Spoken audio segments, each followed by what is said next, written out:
समन्ता चक्रवालेषु अत्रा गच्छन्तु देवता सद्धम्मं मुनिराजस्य सुनन्तु सग्गमोक्कदं धम्मस्सवन कालो अयं बदन्ता धम्मस्सवन कालो अयं बदन्ता धम्मस्सवन कालो अयं बदन्ता नमो तस् भगवतो अरहतो सम्मा सम्बुद्धस्स नमो तस् भगवतो अरहतो सम्मा सम्बुद्धस्स नमो तस् भगवतो अरहतो सम्मा सम्बुद्धस्स कारुणिक श्रद्धाकामी पिंगुतुनी ඔබ හැම කෙනෙක්ම මේ වෙලාවේදී බුද්ධ පුතුන් මුහුණු පොත සමග Facebook පිටුව සමග එකතු වෙලා සූදානම් වෙන්නේ තථාගත ලෞතර බුදුරජාණන් වහන්සේ දේශනා කරන්නට යෙදුන උතුම් වූ ශ්‍රී සද්ධර්මය ටික වෙලාවක් ඇහුම්කම් දෙන්න. ඕස්ට්‍රේලියාවේ මෙල්බන් නුවර පදිංචිව සිටින චතුර ගම්ලද්දලාගේ මහත්මාණන් එම නෝනා මහත්මිනිය වන චාන්දනී ගුණතිලක මහත්මිනිය සෙනුරු සහ නිසිනු ගම්ලද්දලාගේ ආදරණීය පුතණුවරු දෙපළ ඒ වගේම විශේෂයෙන්ම සොහොයුරන් වන දුල්කිත් ශිවන්ත ගම්ලද්දලාගේ කියන සොහොයුරන් සමන් ජනක ගුණතිලක පවුලේ සොහොයුරන් ඇතුළු පවුලේ හැමෝම එකතු වෙලා අද මේ උතුම් පින්කම මේ විදියට සිද්ධ කරනවා. මූලික අරමුණ හරියටම අදට අවුරුදු 16කට පෙර වසර 16කට පෙර 2005 6 වෙනි මාසේ 16 වෙනිදා අභාවයට පත්වන්නට යෙදුන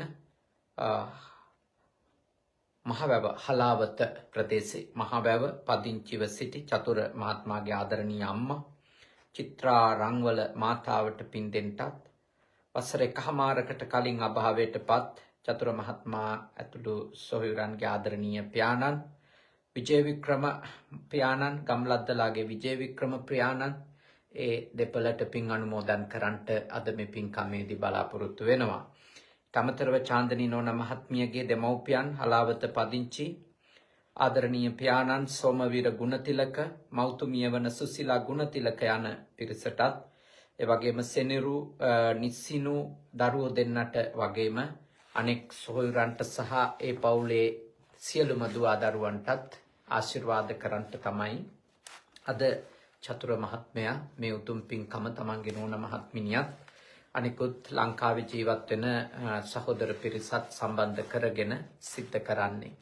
එතුමා බොහෝම ශ්‍රද්ධාවෙන් ආරණිකේතන භික්ෂු පුහුණු මධ්‍යස්ථානයේ අද උතුම් වූ දානමය පින් කටයුතු සිද්ධ කරන්නට ස්වාමීන් වහන්සේලාට සිව්පසයෙන් උපස්ථාන කරන්නට ඊටාම ශ්‍රද්ධාවෙන් දායකත්වය අරගෙන කටයුතු කළා.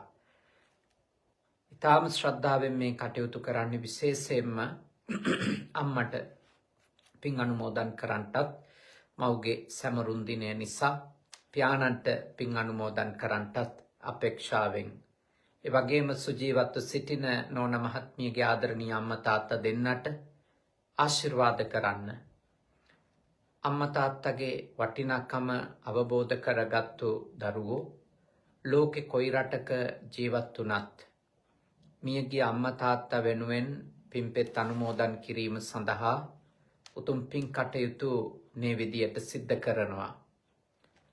හැකි උපරිම ආකාරයෙන් මගේ මව් වෙනුවෙන් මගේ පියා වෙනුවෙන් පින් කරලා ඒ පින් අනුමෝදන් වෙන්න අවස්ථාවක් සලසන්න ඕන කියන උදාර සිතුවිල්ල ඇති කරගෙන අපේ බෞද්ධයෝ කටයුතු කරනවා.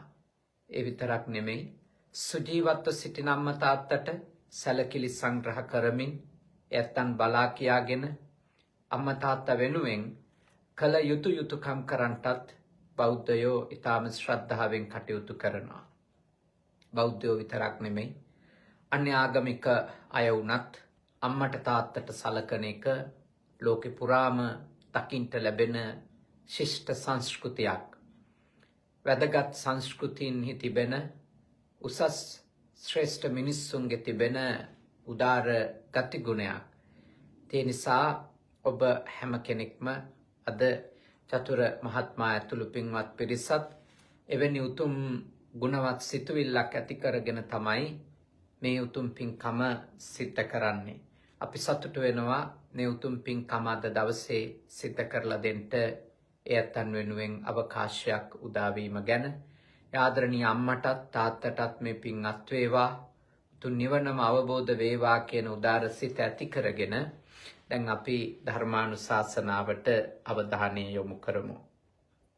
අද පින්වතුනි අපි සාකච්ඡා කරන්නේ විශේෂයෙන්ම ඊටාම වටින දහම් මාතෘකාවක් බුද්ධ නීති සංග්‍රහය කියන ධර්ම ග්‍රන්ථයේන උතුම් ධර්ම කාරණා ඇසුරු කරගෙනයි අපි මේ කාලයේ ධර්ම දේශනා මාලාව සිද්ධ කරන්නේ. ඉතින් ඒ උතුම් ධර්ම ග්‍රන්ථයේ සඳහන් වෙන තවත් වටින දහම් කරුණු කීපයක් ඔබත් එක්ක සාකච්ඡා කරනවා. කවුරුත් හොඳින් මේ දේශනාව ශ්‍රවණය කරලා තමන්ගේ ජීවිතයට යමක් එකතු කරගන්නට කියලා මා මෙත් සිතින් යුක්තව ඔබට යෝජනා කරනවා. බුදුරජාණන් වහන්සේ දේශනා කරනවා නාස් මසේ කත පාපං මිහි නාස් මසේ අලිකවාදිනේ නාස් මසේ අත්තට්ට පඤ්ඤම්හි අතිසන්තේපි නාස් මසේ. විශේෂයෙන්ම භාග්‍යවතුන් වහන්සේ අපට අවධාරණයක් කරනවා මේ කවුද විශ්වාස කළ යුතු විශ්වාස නොකළ යුතු කියන එක පිළිබඳව. අපේ කාරණාවට අවධානය යොමු කළොත් උන්වහන්සේ දේශනා කරනවා වරක් වරද කළ පුද්ගලයා විශ්වාස නොකළ යුතුය කියලා. ඒකෙන් කියන්නේ වරක් වැරද්දක් කරපු එක්කෙනා සදාකාලික වැරදිකරුවෙක් විදියට බුදුදහම අර්ථකථනය කරනවා කියලා.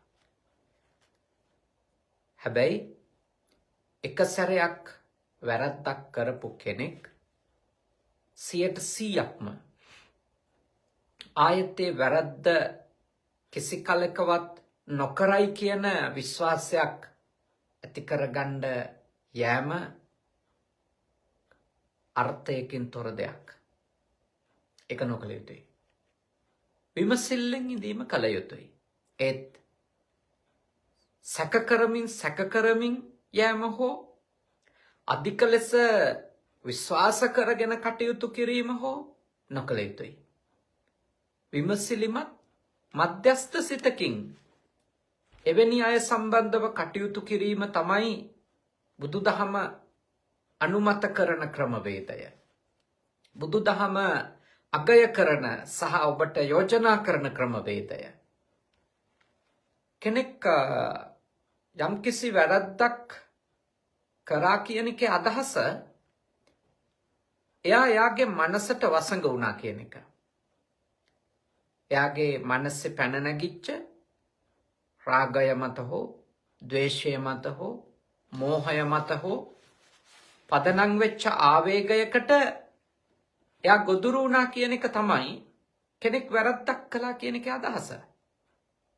ඒ කියන්නේ යායේ ආවේග ගාව ඒ අකුසල මනෝභාවයන් අභිමුව ඔහු හෝ ඇය යම්කිසි ආකාරයකට පරාජයටපත් වෙලා තියෙනවා. එක සැරයක් කෙලෙස් සමුවේ පෙරදිච්ච කෙනෙක්, කෙලෙස් සමුවේ දුර්වල වෙච්ච කෙනෙක් තව එක වතාවක්වත් එවැනි ක්ලේශයකට අහු නොවේ කියලා හිතාගෙන අප කටයුතු කළ යුතු නෑ. එහෙම විශ්වාසයක් ඇති කරගෙන. එහින්දා රහත් වෙනකන් මහරහත් භාවයට පත් වෙනකන් යටත් පිරිසෙන් සෝතාපන්න ඵලයටවත් පත් වෙනකන් මිනිසෙක් ඕනිම වෙලාවක කරපු වැරදි නැවත කරන්න පුළුවන්. කරපු වැරද්දක් ආයේ කවදාවත් නොකර ඉඳී කියලා එහෙම හිතන්න තරම් අන්ධ භක්තියක් අපි කවුරු ගැනවත් ඇති කරගත යුතු නෑ කියන එක තමයි දහමට අනුව ඔබට යෝජනා කරන්න පුළුවන්. මෙයින් ඔබ වරදව වටහා ගන්න එපා. ඒක තමයි මම කවුරුවක්වත් විශ්වාස කරන්නේ නැත්තේ කියලා එහෙම කෙනෙකුට හිංසා කරන්න මේ දහම් පාඩේ පාවිච්චි කරන්නත් එපා. දැන් සමහර කෙනෙක්ට මේ වගේ කරුණක් ඇහුනම එයා ඒක තමන්ගේ කෝණයට දාලා තමන්ගේ කණ්ණාඩියෙන් ඒක දිහා බලන්න පුළුවන් විවෘතව බලන්නේ නැතුව. දැන්ට කෙනෙක් කරපු වැරද්දකට සමාව නොදී හැමදාම සැක කර රණ්ඩු කර ඉන්න කෙනෙක් මේක වරදවා පාවිච්චි කරන්න ඉඩ තියෙනවා මේ ගාථා ධර්මයේ තියෙන දහම් කරුණ. ඒකයි මම මේක ඔබට අවධාරණය කරන්නේ හරියට ලියා ගන්න කියලා මේක. මේක හරියට නිර්වුල්ව තේරුම් ගන්න කියලා ඔබට යෝජනා කරන්නේ ඒකයි. දැන් ඔබ අනිකා ගැන හිතුවට මෙයා ආයේ වැරද්දක් නොකරයි කියලා කොහොමද විශ්වාස කරන්නේ කියලා ඔබ එහෙම හිතුවට ඔබ ආයේ වැරද්දක් නොකරයි කියලා කොහොමද හිතන්නේ? කෙලෙස් සහිත සිතක් තියෙද්දි. නික්ලේශී නිවුණු හිතක් නම් සදාකාලික නිරෝධයට පත්වෙච්ච සිතක් නම් ආයේ වරදක බැඳෙන එකක් නැහැ. ඒත් කෙලෙස් සහිත සිතක් ඇති කෙනා කුඩා වැරදි කරපු අය මහ වැරදි කරන්න පුළුවන්. මහ වැරදි කර ඉඳපු අය ඒවා අතෑරියට තව අල්ප වූ වැරදි, කුඩා වැරදි, අනු කුඩා වැරදි කරන්න පුළුවන්. වැරදි කරපු මිනිස්සු රහත් වෙනකන් ආයෙ වැරදි කරන්න පුළුවන්. එතකොට කෙනෙක් ආයිතින් ඒක නම් යථාර්ථේ ඒ සමාව දෙන්නේ මොකටද කියලා ආයෙ කරනව නම් ඒක. අපි සමාව දුන්නා. සමාව ගන්න වෙලාවේ ඇත්තටම මේ වැරද්ද කරපු මිනිස්සයා තමන් කරපු වැරද්ද ගැන පසුතැවුනත් ඒ ගැන මානසිකව වද වුණත් ඒකෙන් අදහස් වෙන්නේ නැහැ. එයා ආයේ කවදාවත් එවැනි වැරද්දක් ඊට සමාන වැරද්දක් නොකර ඉඳී කියලා. ඔබ කාට හරි සමාව දෙනකොට සමාව දිය යුත්තේ සමාව දීම තාම උතුම් ගුණයක් නිසා. කෙනෙකුට සමාව දීම යනු ඔහුට නිවැරදි වෙන්න අවස්ථාවක් තිබෙන බව ඔහුට ඒත්තු ගැන්වීමක්. සමාව දීම ඇතුලේ සිද්ධ වෙන වටිනම දෙයක් ඒක. අපි වැරදි කරුවෙකුට ඒත්තු ගන්නනවා ඔයාට තවමත් නිවැරදි වෙලා යහපත් පුද්ගලයෙක් බවට පත් වෙන්න අවස්ථාව තියෙනවා කියලා. අපි සමාව දීමෙන් යාට ඒත්තු ගන්නවන දේ ඒක. හැබැයි එයා ඒ කාරණාව අවබෝධ කරගන්නේ නැති වෙන්න පුළුවන්. ඒ වෙලාවේ පසුතැවිලා මට සමා වෙන්න කියලා වැඳලා අඬලා දිවුරලා විවිධ දෑ කරලානේ ආයේ එය කරන්නේ නැති බවට සපත වෙන්න පුළුවන්. සාතික කරන්න පුළුවන්. ඇත්තට මේ දිවුරන වෙලාවේ ඒක අඬන වැළපෙන වෙලාවේ පොරොන්දු කරන වෙලාවේ ඇත්තට මෙයා බලාපොරොත්තු වෙන්නේ ආයෙත් ඒ වගේ වැරද්දක් නොකර ඉන්න තමයි බොහෝ වෙලාවට. ඒත් මතක තියාගන්න. කෙලෙස් සහිත හිතක් ඇති මිනිස්සු ආයෙත් ඕනිම වෙලාවක එවැනි වැරද්දක් කරන්න තියෙන ඉඩකඩ බොහොම වැඩි. එවැනි වැරද්දක් කරන්න තියෙන ඉඩකඩ වැඩි. යම්කිසි කෙනෙක් යම්කිසි වරදකාරී ජීවිතයක ඉඳලා ඉන්පසුව ඒ වරදවල් අවබෝධ කරගෙන සියලුම ක්ලේශ ධර්මයන් පිළිබඳව තාම ගැඹුරින් වටහාගෙන එහි දුක අඳුනගෙන එහි පවතින යථාර්ථය ප්‍රත්‍යක්ෂ කරගෙන උතුම් නිවන අවබෝධ කරොත් අන්න එවැනි පුද්ගලයෙක් නම් කරපු වැරදි ආයෙ කරන එකක් නැහැ. නැත්තම් කරපු වැරදිම නැවත නැවතත් කරන්න තියෙන ඉඩකඩ තමයි ලෝකෙ වැඩි. ඒ නිසා ඔබ කවුරු හරි කෙනෙක් ගැන ඕනවට වඩා සීමාවක් නැතුව සංකල්ප ලෝකයක් ඇතුලේ හිර වෙන මට්ටමේ රැවටිල්ලකට ඔබ ගොදුරු වෙන්න එපා. අනෙක් අයව වැරදි කරපු අය වැරදි කරන්න ඉඩ තියෙන කෙලෙස් සහිත අය සීමාවක් නැතුව විශ්වාස කරන්න ගිහිල්ලා. සීමාවක විශ්වාස කරන්න. විශ්වාස කරන්න ඕනේ. නිවැරදි වෙන්න පුළුවන් කියන එක කෙනෙකුට විශ්වාස කරන්න ඕන ධර්මයක් නේ. එහෙම වැරදි කරපු අය නිවැරදි වෙලා තියෙනවනේ. හැබැයි ඒක සදාකාලික නිවැරදි වීමක් වෙන්නේ රහත් වුණොත් විතරයි. ඒ අරුණකොට අනික හැම කෙනෙක්ම පාහේ ඉඩක් තියෙන බව තේරුම් අරන් ඉන්න 0.0 ගණනක හරි ආයෙත් වරදක බැඳෙන්න. ආයෙත් වැරද්දක පැටලෙන්න. ඒ තමයි මේ මනසේ ස්වභාවය. ඒක තමයි කෙලෙස් ධර්මයන්හි පවතින යථාර්ථය. ඒ හින්දායි මම ඔබට යෝජනා කරනවා මෙසිතින් කරුණාවෙන් යුක්තව ඔබ බුද්ධිමත්ව අවබෝධයෙන් කෙනෙක් සමග කරන ගනුදෙනු සම්බන්ධකම් පවත්වන්න අන්ධයෝ වෙන්න එපා. අන්ධෙක් වගේ විශ්වාස කරන කෙනෙක් වෙන්න එපා. හැමතිස්සෙම ඔබ බලන්න මෙහෙම. මම වැරදි කළා තියෙනවා. ඔබ වැරදි නොකරපු කෙනෙක් වෙන්න බෑනේ. ඔබ වැරදි කළා ඇති. කරපු වැරදි සමහර ඒවාති තාම එක සැරයක්වත් නොකරපුනේ. සමහර ඒවාති එක සැරයක්වත් නොකරපු ඒවා. හැබැයි සමහර ඒවාති කරපු වැරදි නැවත නැවතත් කරපුවා ඔබේ ජීවිතේ. ඔබ බලන්න ඕන දෙයක් තමයි ඉතින් එක වැරද්ද මම අවස්ථා ගානක කරලා තියෙනම් ඒක තව කෙනෙක් එහෙම වෙන්න බැරිද? තව කෙනෙක් එවැනි වැරද්දක් එහෙම අවස්ථා ගානක කරන්න බැරිද? ඉඩ තියෙනවා. පුළුවන්. අපි සමාව දුන්නට කර්මයෙන් සමාව හම්බ වෙනවා කියලා හිතන්න ටිකක් අමාරුයි. අපි සමාව දෙන්න කටයුතු කරන්න ඕනි. හැබැයි අපි අයහපත් ක්‍රියාවක් කරා නම් ඒ කර්මයෙහි විපාකය අපිට එනවා. ඔබ කරත් එහෙමයි, ඒක මම කරත් එහෙමයි. ඔබ මට සමාව දෙන්න පුළුවන්, මම ඔබට සමාව දෙන්න පුළුවන්. ඒක හැබෑව. හැබැයි අවබෝධ කරගන්න ඒකෙන් අදහස් වන්නේ නැහැ.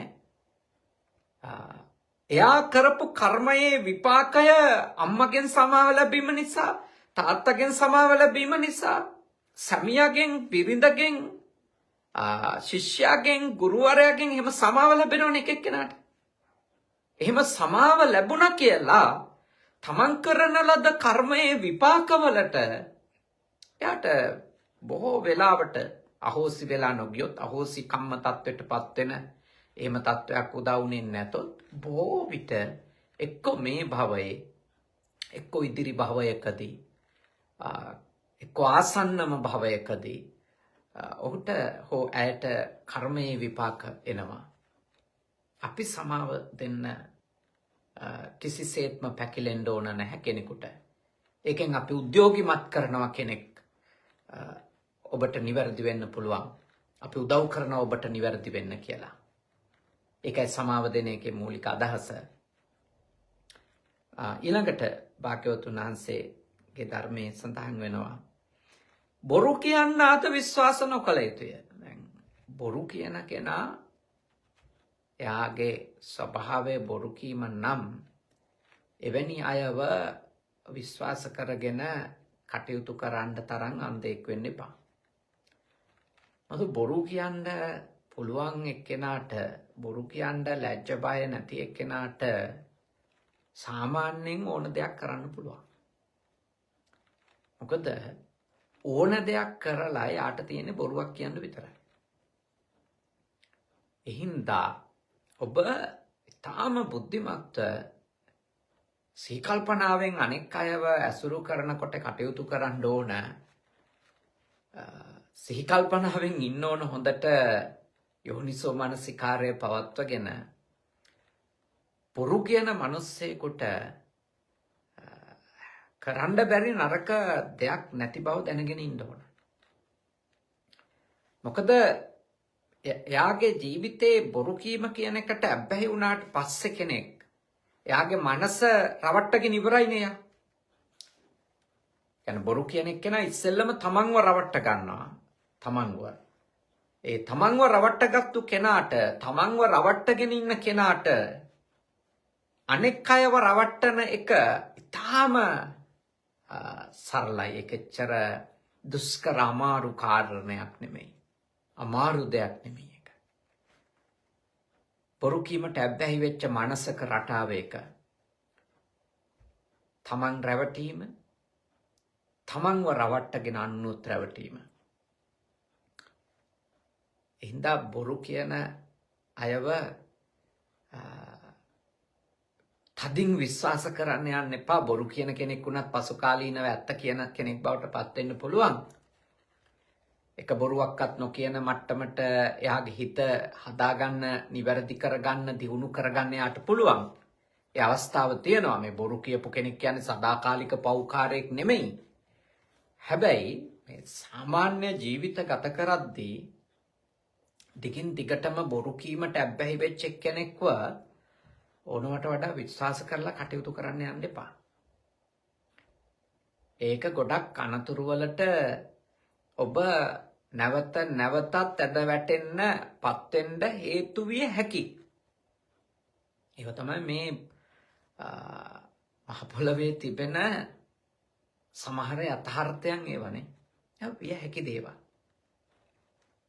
අපේ ධර්මයට අනුව අපි පිළිගන්න එකක් තමයි බොරු කියපු නෙමෙයි ඕනම මිනි මරුවෙකුට කවදා හරි දවසක වෙනස් වෙන්න පුළුවන්. හැබැයි ඒ වෙනස් වීම තීරණය වෙන්නේ අපි මත නෙමෙයිනේ. එයා මතනේ. දැන් අපි මත තියෙන බලයක් නම් බොරු කියන එක්කෙනා ඒ බොරුවෙන් සදාකාලිකවම ආයේ බොරුවක් නොකියන තැනට වැළකීම කියන එක අපි මත තියෙන එකක් නම් නේ. ඒක තීන්දුව කරන්නේ අපි නම් අත වශයෙන්ම අපි එහෙම මේ අවිශ්වාසයෙන් හෝ විමසිල්ලෙන් හෝ නොහිටියට කමක් නැහැ. මොකද අපි යා මැජික් පවර් එකකින් වගේ ආයේ එක බොරුවක් කියන්නේ නැති තත්ත්වයට අපි ආව කන්වර්ට් කරනවා නේ. සම්පූර්ණ අනිත් පැත්ත ගහලා ගන්නවා නම්. නමුත් ඇත්ත තමයි බොරු කියපු එක්කෙනෙක්ව ආයෙ බොරු කියනවද නැත්ද කියන එක තීරණය කරන්නේ යාම තමයි. එහින්දා අපි බොහොම පරිස්සමින් කටයුතු කරන්න ඕන. බොරු කියපු හෝ බොරු කියන එක්කෙනා එක්ක කටයුතු කරද්දී විමසිල්ලෙන් ඉන්නනේ. විමසිලිමත් වෙන්න. දැනුවත්ව ඉන්න. සිහි කල්පනාවෙන් ඉන්න. ඒක අපේ වගකීම. මොකද අපිට බොරු කියලා අපිව රවට්ටපු එක්කෙනෙක්ව ආයේ දැඩි ලෙස විශ්වාස කරගෙන අන්ධයෙක් වගේ ආයේ කටයුතු කරන්න ගියොත් එහෙම ඒක ඒ මිනිස්යාගේ වැරද්දකුත් නෙමෙයි අපේ වැරද්දක් නේ ඒක. ඒක අපේ වැරද්දක්. එනිසා මම මේ ඔබට යෝජනා කරනවා ඔබ බුද්ධිමත්ව බලන්න, ඔබ සිහි කල්පනාවෙන් බලන්න කෙනෙක් වැරදි කරනවා. ඒ ආයේ වැරදි කරන්න පුළුවන්. මොකද කෙලෙස් සහිත මිනිස්සුන්ගේ හැටි එහෙම තමයි. එයා බොරු කියනවා කියලා තියනවා. ඉතින් එයා ආයෙත් කියන්න පුළුවන්. ඒ රිස්ක් එක තියාගෙනනේ ඒක දැනගෙනනේ අපි වැඩ කරන්න ඕනේ. නේ. ඒක දැනගෙන තමයි අපි වැඩ කරන්න ඕන කෙනෙක් එක්ක. එයා බොරුවක් කියන්න පුළුවන් ආයේ. එයා බොරුවක් කියන්න ඉඩ තාම එයාගේ ජීවිතේ තියෙනවා. එයා කෙලෙස් සහිතයි. එයාට මොකකට හරි ආස වුණා. එයා මොකකට හරි බය වුණා. බොරු කියන්න පුළුවන්. මිනිස්සු බයට බොරු කියනවා. ඇයි? ඇත්ත කිව්වම ප්‍රශ්නයක් ඇති වෙයි කියලා. බයට බොරු කියන මිනිස්සු. සමහර අය ඉන්නවා නෑ කොච්චර ප්‍රශ්න ඇති වුණත් ඇත්තම කියනවා. ඒක තමයි මං හිතන්නේ ඒක ඇත්තටම හොඳ දෙයක්. ඒක හැබැයි ඒක අමාරු දෙයක්. ඒත් ඒක හොඳ දෙයක්. ඇත්ත කෙලින් කියලා ඉන්න එක අමාරු දෙයක්. මොකද ප්‍රශ්න ඇති වෙනවා. ඒත් ඒක හොඳ දෙයක්. මොකද මම අර හැමදාම කියනවා වගේ බොරු කිව්වම අපිට තියෙන ප්‍රශ්නේ තමයි බොරුව මතක තියාගන්න ඕනේ.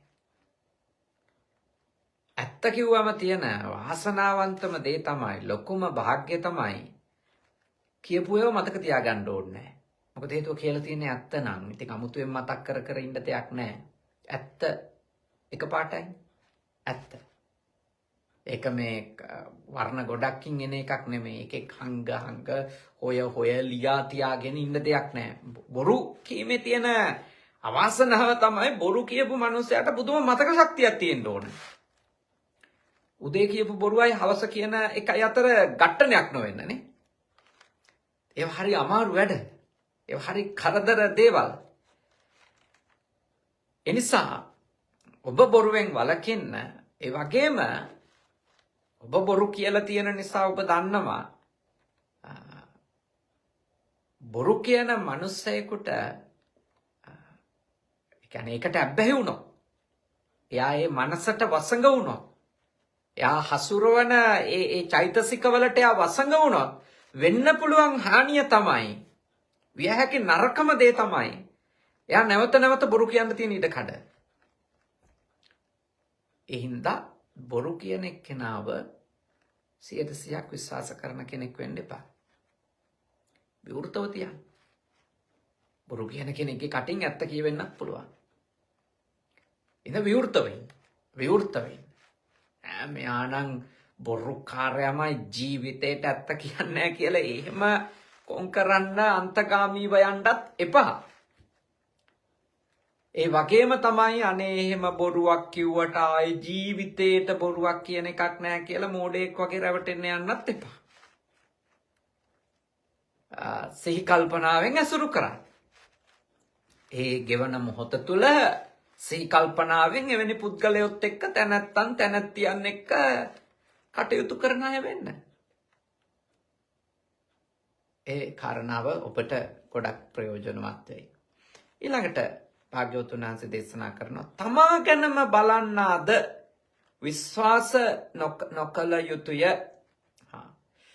ඒ කිව්වේ මේ දැඩි ආත්මාර්ථකාමිය. දැඩි ආත්මාර්ථකාමියත් විශ්වාස කරන්න එච්චර හොඳ නැහැ. දැඩි ආත්මාර්ථය කියන්නේ තමන් විතරයි එකත් මම දෙකත් මම තුනත් මම 50ත් මම 100ත් මම 1000ත් මම විතරක් මම කියන මනෝභාවය තුල පදනම් වෙලා කටයුතු කරන හැම එකකින්ම තමන් ආරක්ෂා කරගන්න හිතන තමන්ගේ පැවැත්ම තහවුරු කරගන්නම හිතන හැම ක්‍රියාවකින්ම තමන්ම මතුවෙන්න හිතන කෙනා ඕනවට වඩා විශ්වාස කරන්න එපා. මොකද හේතුව එවැනි දැඩි ආත්මාර්ථකාමී අය සාමාන්‍යයෙන් අපිත් එක්ක කටයුතු කරන්න ඉඩ තියෙන්නේ එයාගේ අරමුණ සම්පූර්ණ වෙනකන් විතරයි. එයාගේ අරමුණට තවදුරටත් අපිව පාවිච්චි කරන්න බෑ කියන එක තේරිච්ච දවසට එදාට අපිට පයින් ගහනවා. මගාරිනවා. අපිව කපලා දානවා. අපෙන් ඈත් වෙලා යනවා. ඒක විය හැකි දෙයක්. විය හැකි දෙයක්. මොකද ආත්මාර්ථකාමියෝ හැම වෙලාවකම කෙනෙක් දැක්කන් හිතන්නේ දැඩි ආත්මාර්ථකාමියෝ මෙයාව පාවිච්චි කරගෙන මගේ ගමන යන්නේ කොහොමද? මෙයාව පාවිච්චි කරන් මගේ ගමන යන්නේ කොහොමද? දැඩි ආත්මාර්ථකාමියෙන් හිතන්නේ එමය. මෙයා කොයි විදියටද මගේ අරමුණට පාවිච්චි කරගන්නේ. මගේ ඉලක්කය සපුරා ගන්න මෙයාව භාවිත කරන්නේ, මෙයාව උපකාර කරගන්නේ කොහොමද? මේ දේ උපකාර කරගන්නේ කොහොමද? මේ සංකල්ප උපකාර කරගන්නේ කොහොමද? කියන්නේ මම ගොඩනගා ගැනීම කියන අනවරත ආශාවකින් පෙළෙන මිනිස්සයාට එයාට පාවිච්චි කරන්න බැරි දෙයක් නෑ ඒ වෙනුවෙන්. එයාට පාවිච්චි කරන්න බැරි දෙයක් නෑ. ඒ වගේම එයාට වීසි කරන්න බැරි දෙයක්වත් නෑ. ඔන්නතන තමයි භයානකම දේ තියෙන්නේ. පාවිච්චි කරන්න බැරි දෙයක්වත් නෑ නේද? ඒ වගේමයි විසි කරන්න බැරි දෙයක්වත් නෑ. පාවිච්චි කරලා විසි කරලත් දානවා නේ ඉක්මනින්ම. ඒක තමයි යථාර්ථය. ඒක තමයි ඇත්ත. ඒ නිසා ඔබ හොඳට මේ කතාව තේරුම් ගන්න බලන්න. ඒකයි අපි පොඩි කාලේ ඉඳලම ළමෙක්ව හදනකොට දැඩි ආත්මාර්ථකාමී ගති ඇති වෙන්න දෙන්න එපා කියන්නේ. එහෙම දැඩි ආත්මාර්ථයටම දැඩි ආත්මාර්ථකාමීත්වයටම ඉඩ දීලා එයා ලොකු මහත් වෙන්න දුන්නොත් එයා දවසක ඔබත් පාවිච්චි කරලා බිසි කළා දානවා. ඒකට ඉඩ දෙන්න හොඳ නැත්තේ ඒකයි. අනෙක් අය ගැන හිතන තත්වෙට ළමෙක්ව අපි පුහුණු කරන්න ඕන නේ. අනෙක් අය ගැන හිතන තත්වෙට දරුවෙක්ව අපි පුහුණු කරන්න ඕන. ඒක අපි කළ යුතුයි. ඒක අපි කරනව නම් මතක තියාගන්න. එවැනි පුහුණුවක් අපි දරුවන්ට ලබා දීමෙන් නේ. එවැනි පුහුණුවක් අපි දරුවන්ට ලබා දීමෙන් ඒ අයව තාම යහපත් තත්වයට පත් කරගන්න සහ පසුකාලීනව අන් අයට තාම හානිකර දේවල් කරන පුද්ගලයෙකු බවට පත්වීම වළක්ව ගන්න ඒ කුඩා කල ඉඳලා ලබා දෙන පුහුණුව අතිශයින්ම වැදගත්. අතිශයින්ම වැදගත්. ඔය පොඩි කාලේ ඉඳලම සමහර ළමයින්ට හැදෙන්න දෙනවා අම්මලා තාත්තලා එයාගේ වැඩේ කරගන්න එයා පොළවේ හැපිලා අඬනවා නම් ඒක කරලා දෙනවා. ඉතින් එයා හිතනවා මම මේක තමයි මේ කාලේ. ඒකනේ ළමයි තමන්ගේ බලයේ විදියට ඇඬිල්ල පාවිච්චි කරන්නේ. ළමයි තමන්ගේ බලයේ විදියට ඇඬිල්ල පාවිච්චි කරනවා. අඬන තරමට එයා දන්නවා දේවල් කරගන්න ලේසි කියලා. බිමින්ති වුවොත් අඬනවා. ඉතින් එයා දන්නවා අඬනකොට වඩා ගන්නවා. මොකක් හරි ඉල්ලලා දුන්නේ නැතොත් අඬනවා, දෙනකන් අඬනවා. යමක් කරන්න ඕනි එයාට ඕනි එක වෙනකම් අඬනවා. දැන් එවැනි දෙයට ඔබ රුකුල් දෙන්න.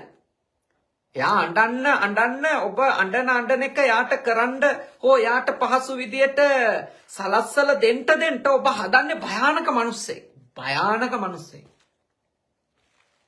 මොකද එයා අඬලා තමන්ගේ අරමුණ ජයගන්නේ ටික කාලයයි. පස්සේදී එයා බලය ආවට පස්සේ එයාගේ කායික බලය පාවිච්චි කරන මිනිස්සුන්ට හිංසා කරන්න. ඇඬිල්ලෙන් නවතින්නේ නැහැ. මතක තියාගන්න. ඇඬිල්ල කායික බලය නැති තාක්කල් කරන එකක්. කායික බලය ආවට පස්සේ, ආර්ථික බලයත් ආවට පස්සේ, සමාජ දේශපාලනික බලයත් ආවට පස්සේ, සංස්කෘතික බලයකුත් ආවොත් ඔහොම විවිධ බල එන විදිය තියෙනවානේ. ඒ බලය ආවට පස්සේ මිනිස්සුන්ගේ ස්වභාවය තමයි තමන්ගේ ආත්මාර්ථය වෙනුවෙන්, තමන්ගේ ක්‍රූර මමත්වය වෙනුවෙන් සියලුම අයව පාවිච්චි කළා තාම ආත්මාර්ථකාමී විදියට විසික් කළා දානවා. තලලා දානවා. පොඩි කරලා දානවා. හිත් තලලා පොඩි කරලා විනාශ කළා දානවා. මුළු ජීවිතේම එපා කරවල අනිකාට තමන්ගේ ගමන යනවා. ඒ තමයි යථාර්ථය. ඒක තමයි මේ ලෝකේ වෙමින් තිබෙන, වෙලා තියෙන, ඉදිරියටත් වෙන්න පුළුවන්කම තිබෙන සත්‍ය දේවල්. නිසා මේවා අවබෝධ කරන් ජීවත් වෙන්න.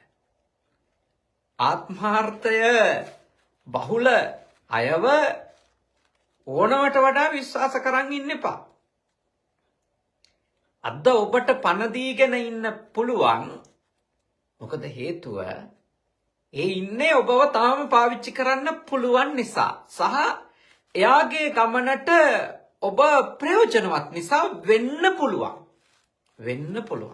එහෙම නොවෙන්නත් පුළුවන්. එහෙනම් ඒ දැඩි ආත්මාර්ථයකින් තොරව ඔබ ඇසුරු කරන කෙනෙක් තමයි ඒ අනිත් පැත්ත. දැඩි ආත්මාර්ථකාමියා තමන්ගේ ගමන ගැනම හීන දැක ඉන්න පුද්ගලයා අනිවාර්යයෙන්ම මතක තියාගන්න. එයා කටයුතු කරන්නේ තමන්ගේ අරමුණ සාධනය කරගන්නකම් විතරයි. අර මට මතකයි අපි පොඩි කාලේ අහපු එක මේ කවියක තිබුණු එකක් තමයි මාරුව බලා සිත යට කැරකිල්ල කාර්ය කෙරෙන තුරු කාගෙත් රැවටිල්ල කියලා නේ. ඔබත් ඒක අහලා ඇති කවිය. පානදුරේ අරිදම් සායනාංශගේ බෝධි පූජා කවි අතරේ ඒක කිව්වේ මට මතක පොඩි කාලේ අපි ඒක ඉගෙන ගත්තේ කවි පොත්වල තිබිලා බෝධි පූජා කවි පොත්වල. පාරුව පදින තුරු සයුරේ සෙලවිල්ල නේ. ඒක මට ඔක්කොම මතක නැහැ. නමුත් ඒක කියන කාරණේ හරි. ඒ කියන්නේ බොහෝ දෙනෙක් බොහෝ වෙලාවට හැම වෙලාවෙම නෙමෙයි හැම කෙනාමත් නෙමෙයි වරදවා ගන්න එපා. බොහෝ දෙනෙක් බොහෝ වෙලාවට තමන්ගේ කාර්ය කෙරෙනකන් තමයි උපායශීලීව කල් ගනිමින් ඉන්නේ. දැඩි ආත්මාර්ථයක් තියෙන මනුස්සයා නම් කවුරු වුණත් ළමයා වුණත් සැමියා වුණත් බිරිඳ වුණත් අම්මා තාත්තා වුණත් දැඩි ආත්මාර්ථකාමී ගති නම් තියෙන්නේ. මම යෝජනා කරනවා ඕනවට වඩා නම් විශ්වාස කරන්න එපා. යම් විශ්වාසයක් ඇතුව වැඩ කරන්න. ඒ වුණාට හිත රිද්දවගෙන වේදනාව විඳ ඉන්න වෙයි සීමාවක් නැතුව විශ්වාස කරන්න ගියොත්. ඒ නිසා ඔබ කෙනෙකු සම්බන්ධව විශ්වාසයක් ගොඩනගා ගන්නව නම් මේ කරුණු ගැන සැලකිලිමත් වෙන්න. දැන් මම කරුණු 3ක් දේශනාව ඇසුරෙන් ඔබට කිව්වා. එකක් දැඩි පරලගත්තු වැරද්දක් මුලින් එක සැරයක් හරි කරපු කෙනෙක් ආයෙක කරන්න පුළුවන්. ඉඩක් තියෙන ඒ වගේ වැරදි ඕන තරම්. එවැනි අය දැඩිව විශ්වාසයට යන්න එපා. බොරු කියන එක්කෙනාව දැඩි විශ්වාසයට යන්න එපා. ඊළඟට ගත්තහම දේශනාවේ සඳහන් වෙනවා උග්‍ර ආත්මාර්ථකාමියා දැඩි ලෙස විශ්වාස කරන්න යන්න එපා කියලා. ඊළඟ කාරණාව ඒක හරිය අපූර්ව කාරණාවක්. ඒ තමයි අතිසන්තේ පිනාස්මසේ ඕනවට වඩා ශාන්ත පුද්ගලයා. ඕනවට වඩා සංයමයෙන් ඉන්න එක්කෙනා එයාවත් විශ්වාස කරන්න එපා කියලා තමයි කියන්නේ භාග්‍යවතුන් වහන්සේගේ දාන. නේද? ධර්මයේ කියලා දෙනවා ඕනවට වඩා ශාන්ත අයත් විශ්වාස කරන්න එපා. ඒක අන්තගාමීවම ශාන්තයි නම් ඇහැ කරලා බලන්නේ නැති තරම් ශාන්ත නම් හිනාවක්වත් වෙන්නේ නැති තරම් ශාන්තයි නම් හැවිදිනවට වඩා අඩි ගණිනවා වගේ කටයුතු කරන තරම් ශාන්ත නම් ඒ සීමාවක් නැති ශාන්තකම ඇතුලේ හොර ගුහාවක් තියෙන්න ඉඩ තියෙනවා. එඳ ඕනවටත් වඩා ශාන්ත දාන්ත අයව විශ්වාස කරන්න ගිහිල්ලා රැවටෙන්න එපා. මොකද සාමාන්‍ය මිනිස්සු හිමින් කතා කරන අයව හරියට විශ්වාස කරනවානේ. කනට ඇහෙන්න කතා කරන්නේවත් නෑ. හරිම ශාන්තයි කියලා කියනවානේ. මනුස්සයෙක් කනට ඇහෙන්න කතා නොකිරීම ඊළඟට ගත්තහම අවශ්‍යම දෙයක් විතරක් කියන බොහොම වචන තෝරා බේරගෙන කතා කරන තරම් උපරිම සංයමයක් කෙනෙකු පවත්වාගෙන යෑම මම නම් ඇත්ත වශයෙන්ම එවැනි පුද්ගලයෝ ගැන පුදුම කල්පනාවෙන් ඉන්නේ. ඔය ටිකක් තොරතෝංචියක් නැතුව කියවන මිනිස්සයව විග්‍රහ කරගන්න එක ටිකක් හරි ලේසි. කටින් වචනයක් එළියට දාගන්නේ නැතුව බොහොම අත්‍යවශ්‍ය දේ විතරක් කතා කරලා බිම බලාගෙන එහෙම ඉන්න අයව විග්‍රහ කරගන්න එක හරි අමාරුයි. එහෙනම් බුද්ධිමත් වෙන්න. මොකද අර ශාන්ත දාන්තකම කියන එක දැමුණු උත්තමයින්ගේ නේද? දැමුණු උත්තමයින්ගේ තිබෙන ගුණයක්නේ. දැන් මේ වගේ ඒවා කෙනෙක් ආරූඪ කරගන්න පුළුවන් Tamanට. මේ ශාන්තකම කියන එක ආරූඪ කරගන්න පුළුවන්. මොකද දන්නවා මේවට මිනිස්සු පහදිනවා කියලා. මේවට මිනිස්සු පහදිනවා කියලා තියස් පියාගෙන hina වෙන්නේ නැහැ. කට ඇරලා හරියට වචනයක් එළියට දාන්නේ අතප්පයක් ඇඟිල්ලක් දික් වෙන්න දෙන්නේ කතා කරනකොට පුදුම පරිස්සමින් ඒව කරන අය ඉන්න ඕනවට වඩා නේද? ඕනවට වඩා ශාන්ත දාන්ත නම් මම යෝජනා කරනවා ඒ අයත් සිහි කල්පනාවෙන් යතුරු කරන්නනේ. විශේෂයෙන්ම මේ හරිම මේ පරිස්සම් වෙන්න ඕන. ඔය දැන් බෞද්ධ වචන උනත් නේද ඕනවට වඩා මතු කරන්න යන අය ඉන්නේ නේද? දැන් ටෙලිෆෝන් එකට ආන්සර් කරත් දැන් හාමුදුරු කෙනෙක් නම් ඉතින් තෙරුවන් සරණයි කියලා ආමන්ත්‍රණය කරන්න පුළුවන් දුරකථන ඇමතුමක් ආවම මම නම් ඉතින් ඇත්ත වශයෙන්ම මෙහෙම එනේන කෝල් එකට තෙරුවන් සරණයි කිය ඉන්නෙත් නෑ. ඉඳලා හිටලා එහෙම කියවෙන වෙලාවලුත් තියෙනවා. බොහෝ වෙලාවට කවුද කතා කරන්නේ මොකද්ද කාරණාව කියලා තමයි මම සාමාන්‍යයෙන් අහන ක්‍රමේ. නමුත් හාමුදුරුවරු බොහෝමයක් සායනහන්සලා එහෙම මේ බොහොම ලස්සනට එහෙම කතා කරනවානේ. හාමුදුරු කෙනෙක් එහෙම වීම ප්‍රශ්නයක් නෑ. ඒක හරි. හැබැයි මේ සාමාන්‍ය ගෘහස්ත ජීවිත ගත කරන අය උනවටත් වඩා කෝල් එක එනකොටයි කෝල් එක තියෙන කොටයි කැමතිස්සෙම තෙරුවන් සරණයි නමෝ බුද්ධාය ගාගෙන දාගෙන අදිනම නම් ටිකක් පරිස්සම් වෙන්න. ඕනවට වඩා ටිකක් බෞද්ධ කියලා පෙන්වන්න දඟලනවා නම් ටිකක් පරිස්සම් වෙන්න. ඒක හොඳයි. එහෙමයි කියලා සැක කරලා මේ අමුහොරෙක් කපටියෙක් කියලා ලේබල් අලවන්න යන්න එපා. ඒ උනත් සිහි කල්පනාවකින් ඇසුරු කරන්න. සිහි කල්පනාවෙන් ඇසුරු කරන්න. ඉඳලා හිටලවත් hina වෙන්නේ නැති තරම් සාන්තන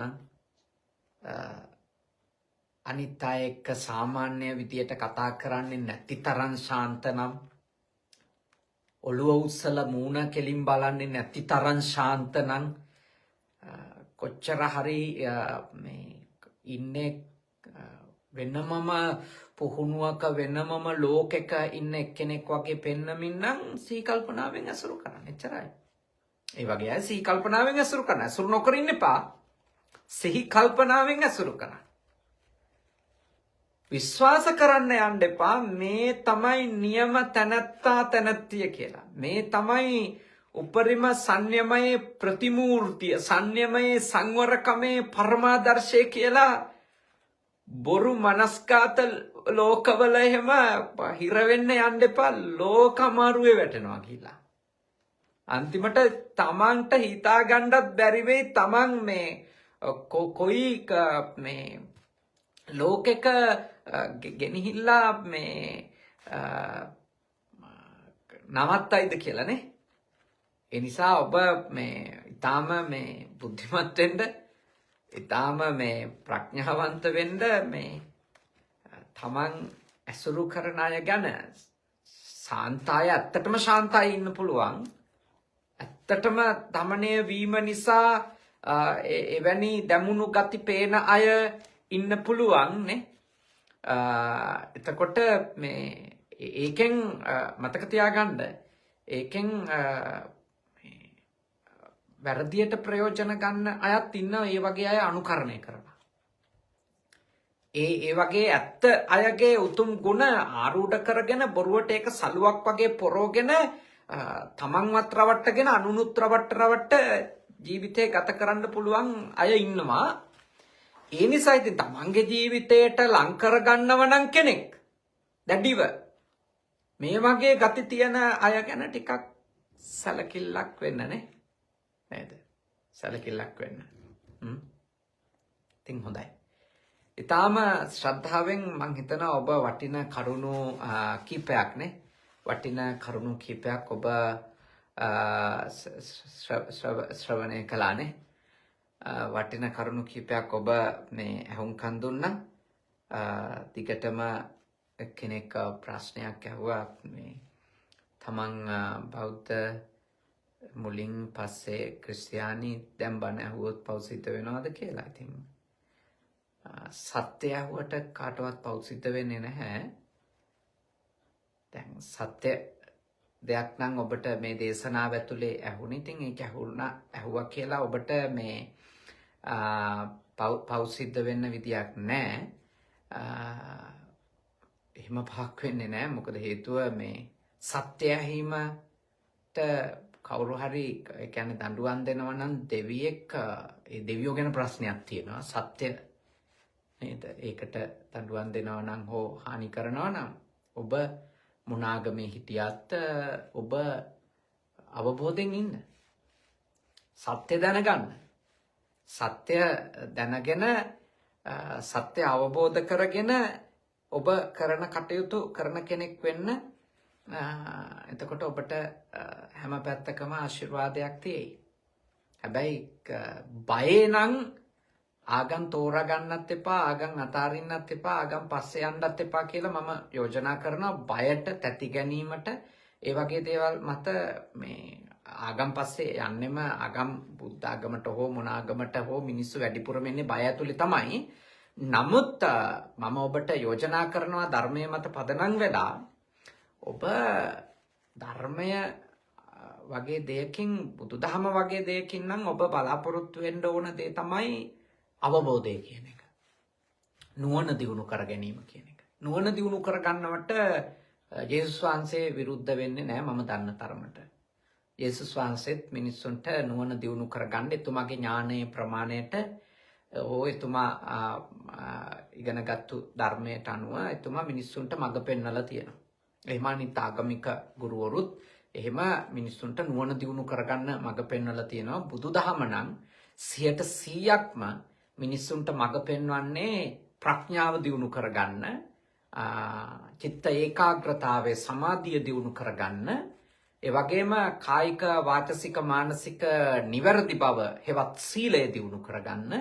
ඉතින් ඒ වගේ දේවල් දියුණු කරගන්න මඟ පෙන්වන දෙයක් ඇහුවා කියලා කාටවත් වැරද්දක් වෙන්නේ නැහැ. ඒ කතෝලික හෝ ක්‍රිස්තියානි බැතිමතෙක් යම් ප්‍රශ්නයක් විමසපු නිසා මං හිතුවා දිගින් දිගටම ඒක විමසපු නිසා යාට යම් කිසි ආකාරයකට පිළිතුරක් ලබා දීම මේ හොඳයි කියලා. ඉතින් ඔබ හැම කෙනෙක්ම අද මේ ධර්මානුශාසනාව බොහොම ශ්‍රද්ධාවෙන් යුක්තව ශ්‍රවණය කළා. කරුණු කීපයක් ඉගෙන ගත්තා. කරුණු කීපයක් වටහා ගත්තා. ඒ තමයි විශ්වාස කරනවා නම් කෙනෙක් කොයි සීමාවකද? ඕනමට වඩා විශ්වාසයට නොයා යුත්තේ කොයි වගේ අය ගැනද? පුංචි කරුණු කීපයක් අපි අවධාරණය කළා භාග්‍යවතුන් වහන්සේගේ දේශනාවේ සඳහන්. හැබැයි මේ එක කරුණකින්වත් ඔබට අවධාරණයක් කළේ නැහැ අන්තවාදී වෙන්න කියලා. මේක කරුණකවත් අවධාරණයක් කළා නැහැ. මම ඔබට මේ දේශනාව පුරාම අවධාරණය කළා. වැරද්දක් කරපු එක්කෙනෙක් නැවත වැරද්දක් කරන්න පුළුවන්. ඒ හින්දා සී කල්පනාවෙන් අසුරු කරන්න. ඒකෙන් කියන්නේ වැරද්දක් කරපු එක්කෙනෙකුට කවදාවත් නිවැරදි වෙන්න බෑ කියලා. පුළුවන්. නිවැරදි වෙන්න පුළුවන්. දෙවෙනි කාරණාව තමයි බොරු කියපු එක්කෙනා හෝ බොරු කියන එක්කෙනා 100% ආය කවදාවත් බොරුවක් කියන එකක් නෑ කියලා හිතාගෙන වැඩ කරන්න එපා. ඒත් යමෙක් ඉන්න පුළුවන් ඔව් ආයි බොරුවක් නොකිය ඉන්න පුළුවන්. එයා උතුම් අවබෝධයකටපත් වුණොත් එහෙම ඉන්න පුළුවන්.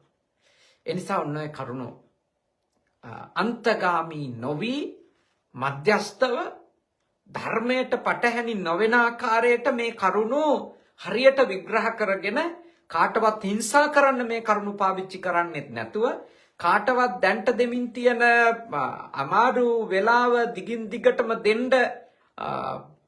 මේ කරුණු පාවිච්චි කරන්නෙත් නැතුව තමන්ට හැදෙන්න මේ කරුණු පාවිච්චි කරන්න.